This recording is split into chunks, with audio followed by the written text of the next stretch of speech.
Hi, I'm your host, Larissa Worstiak. Through this podcast, I aim to empower and inspire jewelry entrepreneurs and innovators so they can thrive by doing what they love. I'm passionate about digital marketing for jewelry brands, and I'm excited to share my passion with you. This is episode 144, and today I'm going to share 10 of my favorite positive jewelry marketing habits. So I really like this quote by self-development expert Brian Tracy. He says, quote, "Successful people are simply those with successful habits," end quote. I really believe that success in marketing is all about consistency and showing up again and again in a strategic way to engage with your target customers, even when you don't feel like it and even when you feel discouraged. That means leaning into positive habits that you know will eventually make a difference for your business. So what are these positive marketing habits? Keep listening for my top picks. But before we get to today's episode, I want to share some marketing related news and insights from the past week that caught my attention. So first, in an article from Marketing Mag, there was advice all about improving your email deliverability for the holidays. So you probably already know that email marketing is one of the best ways to reach your customers during the profitable holiday season. So how can you ensure that your customers actually get your emails into their inbox, which is the first step before having them open your emails and click through them? So the word deliverability refers to the art of landing messages in your subscribers' inbox rather than in their spam folder. This is a really common issue and a huge hurdle with email marketing, but there are some things you can do to overcome this problem. So definitely during this time of year, I'm sure you know, even from a consumer perspective, the volume of marketing emails, the frequency of marketing emails increases. So you are up against a ton of other brands that are also trying to get in front of your target customers in their inboxes. There's a ton of competition. There's also email fatigue among consumers. So these may be people who have subscribed to your list. Well, they should have subscribed to your list, but they maybe are on a ton of other lists. So they're going to start ignoring or deleting emails without even clicking them, or even just out of frustration, in a worst case scenario, just marking them as spam. So what are some things that can affect the deliverability of your emails? The reputation of your domain and sending IP address, the quality of your contact list, the frequency of your messaging, the design of your email, the content of your email, and the relevance of your messaging. These are all things that can affect your deliverability. As this busy holiday season is approaching, you really want to pay important attention to three things. So the content of your emails, the coding of them, which is a little more technical, but you can potentially have an email marketing expert help you with that, or just use a really reputable email marketing platform. And finally, the management of your email marketing subscriber list. You always want to create content, and this goes for year round, not just during the holidays, that's relevant and engaging for customers. Remember, what expectations did you set for those subscribers when they signed up? Are you promising news about new products, exclusive looks at discounts and promotions? Whatever that is, are you still keeping up with that promise? Are you still delivering the same content that subscribers were expecting? If not, it may be time to kind of revisit that mission, the goals that you have for your email marketing, and making sure that your content is super relevant. When it comes to list management, you really want to think about how you are adding people to your list. So do you have a clear path of how people sign up, opt in? Are they clear that they've actually subscribed to your list? And do they have a way to opt out if they no longer want to receive email marketing? Is your sign up secure? Do you get a lot of spammers? Because the quality of your list, whether the people on it are legit or not, can potentially affect the deliverability of your emails. And are you segmenting your email marketing? So do you frequently comb through your list and segment out subscribers who maybe haven't opened campaigns in a while? If you have too many subscribers on there who aren't engaging with your campaigns, that can potentially negatively impact your deliverability. And always following spam regulations. So making sure that you're following all the guidelines, most of which will be taken care of by your email marketing provider, but emailing in a fair, safe, and secure way so that people will actually get your emails in their inbox and have a chance to open them. Next, an article from Jeweler magazine was all about Pandora and how they've been working really hard to attract Gen Z customers. So looking toward a younger customer demographic to keep themselves relevant. So what are the things that they're doing to capture the attention of this segment? Well, first, they're just trying to become more sustainable as a company and then sharing that information about sustainability with their prospective customers. So they recently announced new sustainability targets. One, reducing their greenhouse gas emissions by 50% across their supply chain by 2030, and also reaching net zero emissions. Their other future plans include the implementation of several omnichannel features, including a new store concept, as well as increasing brand desirability and market share with both Gen Z and millennial consumers. So they're thinking ahead to the future of retail, giving customers flexibility in how they shop, in how they browse products, choose products, purchase products, and actually pick them up, because today's consumers really want that flexibility. They want stores to really meet them where they are. They're also hiring new celebrity spokespeople for specific collections that they want to get in front of those Gen Z and millennial customers. The CEO of Pandora, Alexander Lasik, says, quote, "If you look at Gen Z and millennials, by 2025, they are expected to constitute over 60% of the luxury consumption in the world, so we need to sharpen our pens." That's a great quote. Regardless of what you think of Pandora, whether you like them or not as a brand, I think this news is a good lesson for any jewelry brand considered luxury, selling luxury goods, that they need to be looking toward that younger demographic, because those people will make up the majority of the luxury market very soon. And then finally, an article from JCK was all about the Vicenza Oro show in September. So if you happen to not be familiar with this show, it's a 5-day fair from September 10th to 14th that takes place in Vicenza, Italy. And there were more than 800 exhibitors. So this article in JCK kind of covered and highlighted the trends from the show, the trends that US buyers were seeking out in Italy when they attended this event. Some things that they saw were the use of ceramics. So more vendors are using more like modern techniques with ceramic mixed in with other metals and materials. Expandable jewelry, which I think is pretty cool. So expansion jewelry bracelets that look like classic line bracelets, stretch bracelets with diamonds in color. Really, this is really good for gifting, because then you can get someone a gift without necessarily worrying about their wrist size or bracelet size. Curb links, rose gold, cool mixing of colors, so bold gold designs, new mixes with colored stone jewelry, like new pairings of color that we don't usually see, pinks with yellows, navies with green, and then emerald was a huge trend.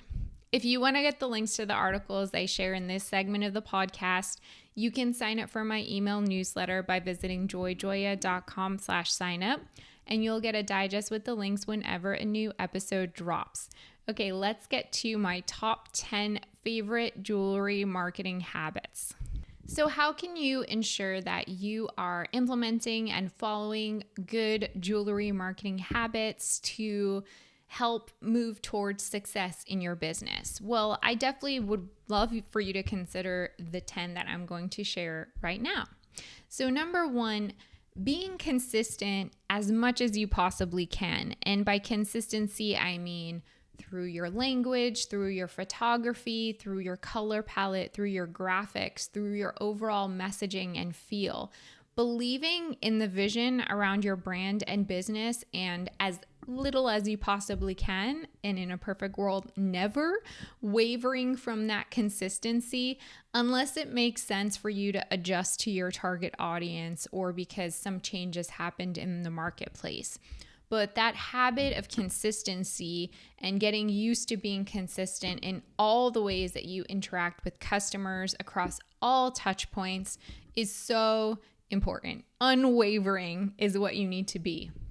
So number 2, regularly setting specific, measurable, attainable, relevant, and time-based goals, and then determining key performance indicators or KPIs to ensure that you stay on track with those goals. So not only having those goals, but making sure you actually have a way to check in with them and measure them. As an example, if you want to improve engagement on your social media marketing, your KPIs might be something like total likes, comments, and shares, your reach, your impressions, and then monitoring those on a regular basis to ensure that you can actually tell 3 months from now, 6 months from now, whether you have made improvements in your social media marketing, rather than just telling me or anyone else something like, yeah, it seems like it's kind of going well, or that it's improving, or it's a little bit better. Why not put some numbers to it? Number 3, really push yourself to create more interesting and engaging content. I would say it's super easy to get stuck in a rut with content, especially social media content. If something like remotely is doing well for you or feels comfortable for you to produce or is easy, I think it's easy to just fall into the bad habit of repeating that. But social media is all about engaging with your customers. And if you're always showing them the same old, or it's getting a little bit boring or stale, it's not going to be engaging anymore. So I would say check in with yourself once a week and ask, what can I do a little bit differently today so that you're not getting stuck in a rut? Even if it's just one new content type that you're experimenting with, something new that you can get out there, that will really make a difference in the long run. 4, focus on the relationships that you do have with existing customers and really make it a habit to nurture those relationships, whether that means reaching out to them one-on-one, emailing them, engaging with them meaningfully on social media, hosting in-person events if possible, treating your VIPs to something special. So of course, it's important to acquire new customers, to always be looking for new people to buy your products, but your existing customers are the ones who are going to end up being more valuable to you over time. So making it a habit to really nurture those relationships. 5, check in with the market and with your competition. You don't exist in a vacuum as a brand. New businesses are popping up daily. Even if you take a break for 3 to 6 months from kind of checking out what else is out in the marketplace, you may be surprised how much new stuff has entered the marketplace since then. So make it a point, put it on your calendar every month, every 3 months to kind of poke around social media at certain hashtags, or do a Google search around certain jewelry categories, or read some of the industry publications like JCK to see what else is out there in the marketplace, because you're not going to be able to innovate as a brand if you're not aware of what else is out there. Number 6, get in the habit of keeping your finger on the pulse of new technology. I know firsthand that marketing technology can be really overwhelming. There's a lot of it coming out very regularly. Technology is constantly changing and evolving. But I think as a business owner today, if any aspect of your business is digital, you have to make a commitment to at least try to be aware of what's out there. So maybe that means subscribing to an email newsletter about marketing technology, or finding like a YouTube channel about marketing technology that you like, or listening to podcasts about business and marketing technology. Not the sexiest and most glamorous thing, I admit, but I really think that in order to be competitive in today's digital space, you need to be aware of what's out there technology-wise. Number 7, break down your marketing and business tasks into manageable chunks and then check in with that task list weekly. Marketing, a lot of the reason people struggle with it is that it can feel overwhelming, especially if you're working toward a big goal or there's a big marketing campaign or marketing endeavor that you're trying to launch.